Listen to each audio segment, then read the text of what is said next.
Aujourd'hui, on s'attaque à un gros morceau. Interstellar. Il aborde de nombreux points scientifiques que nous allons discuter ici. Ces 2 points de la science dans la fiction arbitrera cette discussion. Avec beaucoup d'enthousiasme.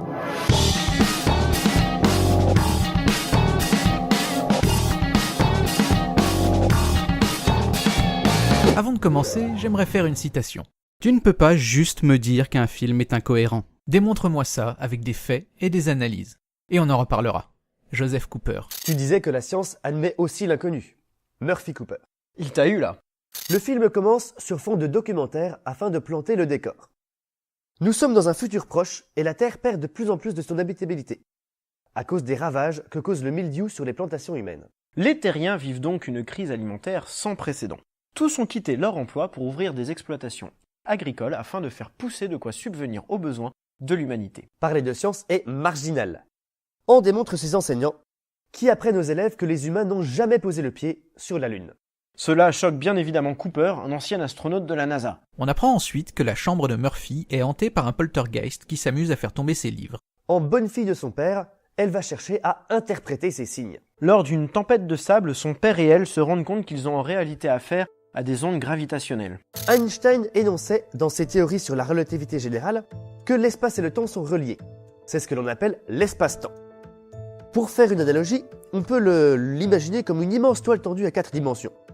Quand on pose un objet sur une toile, elle se déforme. L'espace-temps se déforme de la même façon. Quand on lance un objet sur la toile déformée, s'il s'approche de la déformation, il s'écrase s'il n'est pas assez rapide, tourne autour s'il est juste assez rapide, ou est à peine dévié s'il va trop vite. Ce que tu évoques, c'est juste la gravitation et non pas les ondes gravitationnelles. Celles-ci sont provoquées par l'accélération de 2 objets très massifs, comme par exemple 2 étoiles à neutrons ou 2 trous noirs tournant l'un autour de l'autre. Imagine que tu fais tourner des haltères sur une toile tendue. Or, à côté de la Terre, il n'y a ni trou noir, ni étoile à neutrons. Et la longueur d'onde de ces déformations serait de l'ordre de la dizaine de kilomètres. Impossible pour elle de rentrer dans la chambre d'une petite fille. On est donc dans le domaine de la science-fiction. Puisque ces ondes gravitationnelles ne sont pas naturelles, d'où viennent-elles ?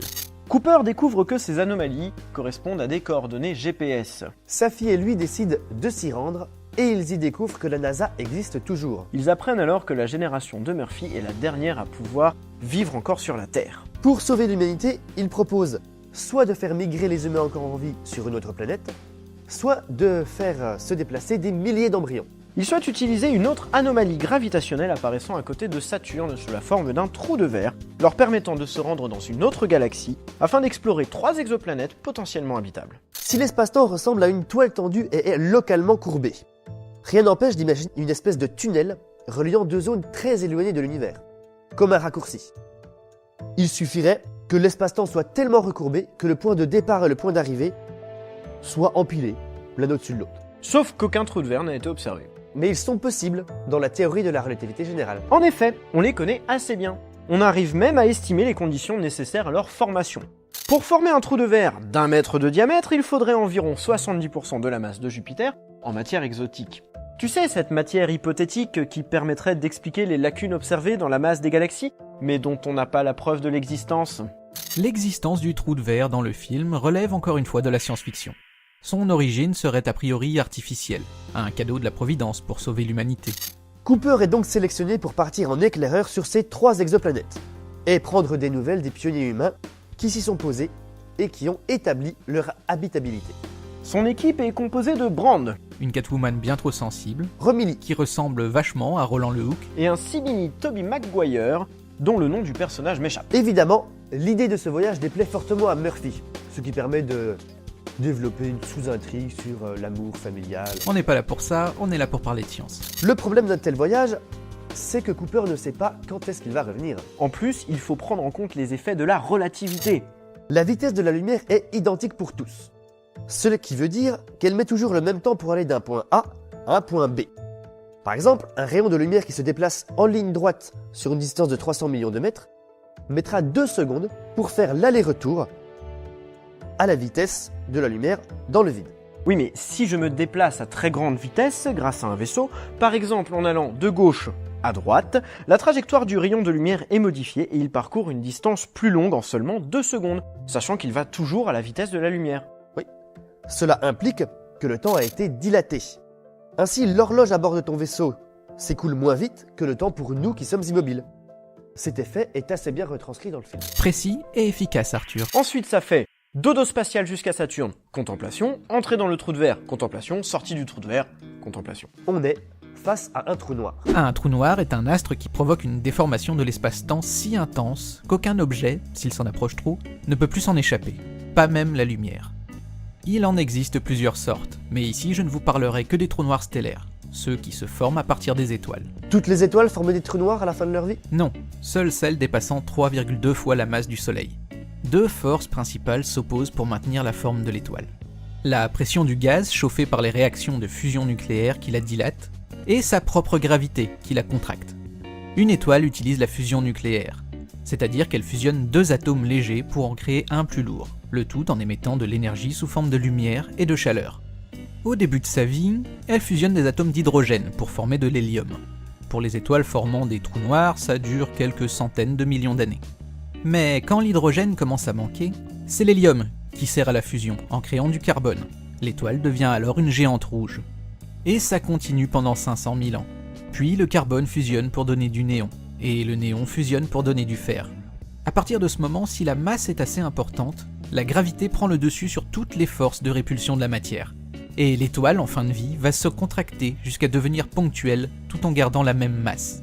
C'est ce qu'on appelle l'effondrement gravitationnel. Ce point de matière provoquant une courbure extrême de l'espace-temps est appelé singularité. À une certaine distance de cette singularité, se trouve l'horizon des événements. C'est le point de non-retour pour la lumière. Au-delà de cette limite, pour se libérer de l'attraction du trou noir, il faut dépasser la vitesse de la lumière. Enfin, en dehors de l'horizon des événements, on trouve souvent un disque d'accrétion composé de matière orbitant autour du trou noir. Cette matière finira par perdre de la vitesse après un certain temps à cause des forces de friction, et s'engouffrera inexorablement dans le trou noir. Mais du coup, si les trous noirs absorbent toute lumière et que celle-ci ne peut s'en échapper, comment expliquer que celui du film soit aussi brillant? La matière du disque d'accrétion orbite tellement vite autour du trou noir qu'elle subit des forces de friction extrêmement importantes. Du coup, elle chauffe et émet de la lumière visible. Cette lumière ne devrait être émise que sur un plan à 2 dimensions, or elle semble se répartir tout autour du trou noir. C'est à cause de la déformation extrême de l'espace-temps causée par le trou noir. La lumière en fait alors le tour, et on a l'impression que tout le trou noir rayonne, et qu'à défaut d'un disque d'accrétion, ce sont 2 disques d'accrétion qui sont en orbite. On appelle ça un effet de lentille gravitationnelle. Cela dit, la matière orbitant autour du trou noir à très grande vitesse, on devrait observer un effet Doppler-Fizeau. Comment ça? La partie du disque s'approchant du vaisseau devrait apparaître plus brillante que celle s'en éloignant. Ici, la lumière émise par le disque semble uniforme. Une bonne représentation d'un trou noir avec un disque d'accrétion. Mais elle aurait pu être parfaite. Les astronautes se posent alors sur la première exoplanète potentiellement habitable. Elle est recouverte par un océan. Le simili Tobey Maguire indique alors que la présence d'eau liquide implique que la vie est nécessairement possible sur cette planète. Bah, il a raison, non? Et non! L'eau liquide est certes une condition nécessaire à l'émergence de la vie telle qu'on la connaît, mais pas suffisante. Il faut aussi un climat stable, une température et une pression pas trop extrêmes, une atmosphère respirable et un sol sur lequel marcher. Bon, après, rien n'empêche d'imaginer des formes de vie totalement différentes de la nôtre.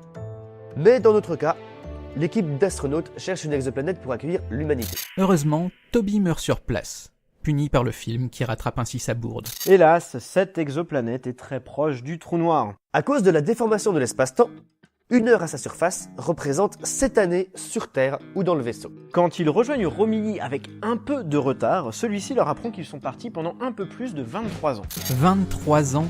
On a déjà perdu assez de temps, trêve de bavardage les garçons. Les membres restants se dirigent donc vers une deuxième exoplanète. Autant dire tout de suite que la vie telle qu'on la connaît y est impossible. Elle est composée exclusivement de glace. Une exoplanète recouverte d'eau, une de glace. Dans notre système, il existe des corps glacés, mais ce ne sont pas des planètes. Par exemple Encelade ou Pluton. En effet, mais notre système n'est pas très représentatif de toutes les possibilités en termes d'exoplanètes. Par exemple, Hoggle 2005 BLG 390 LB fait partie des candidates au rang des exoplanètes de glace. Elle serait rocheuse et située tellement loin de son étoile qu'il y ferait moins 223,15 degrés. S'il y avait de l'eau liquide à sa surface, elle s'est très sûrement solidifiée. Et pour la planète Océan? J'ai aussi 2 candidates, Gliese 1214b et Kepler 22b. Encore une fausse piste, malheureusement. Il faut donc se rendre sur la 3e planète et dernière chance pour l'humanité. Ok, mais le manque de carburant nous en empêche. Largon Cooper. C'est bon. Oh, merde. Il est tombé sur le trou noir. Autant dire qu'il est foutu. Il existe une conséquence à la gravitation qu'on appelle la force de marée. Celle-ci est causée par le fait que la force gravitationnelle diminue avec le carré de la distance. De fait, les objets ne sont pas attirés uniformément. La gravitation attire plus la face proche que la face éloignée. Dans le référentiel de l'objet, cela se traduit par un étirement qui est d'autant plus important que l'on s'approche du trou noir. Cooper va se spaghettifier. Ce n'est vrai qu'avec les trous noirs stellaires, dont le rayon de l'horizon est très faible. Or, le trou noir du film est un trou noir dit supermassif. La limite à partir de laquelle l'étirement provoque une spaghettification se trouve à l'intérieur de l'horizon des événements. Du coup, Cooper ne se spaghettifie pas avant de rentrer dans le trou noir. Par contre, il est effectivement foutu parce qu'il ne pourra pas en échapper. Et là, accrochez-vous, parce qu'on entre dans la zone what the fuck du film.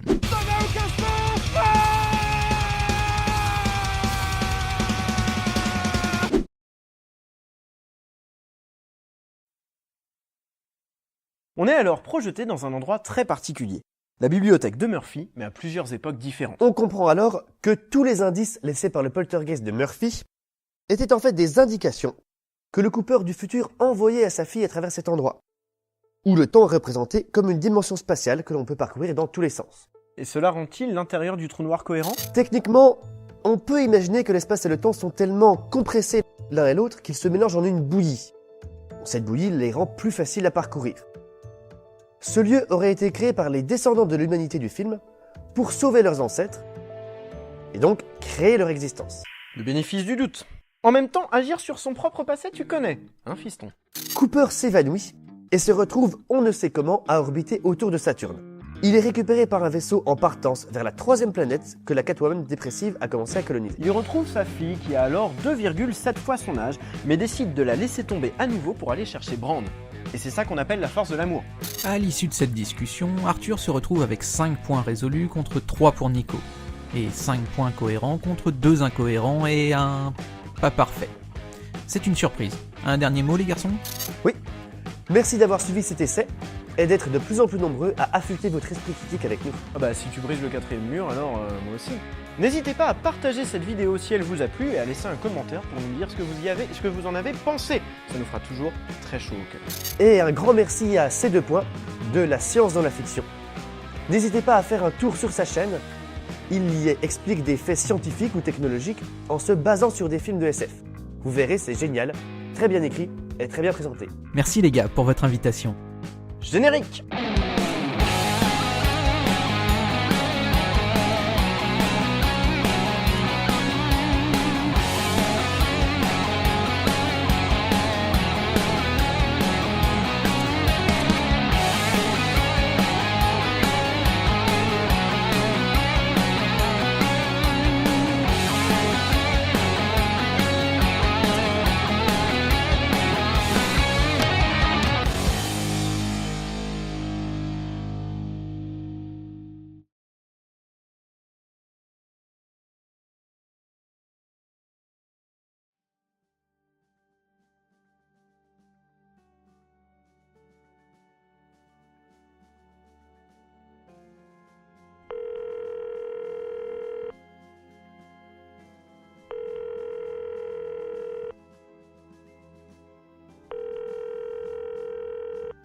Ouais?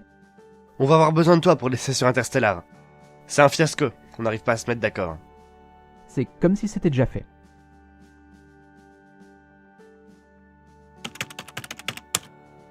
Aujourd'hui, on s'attaque à un gros morceau. Interstellar.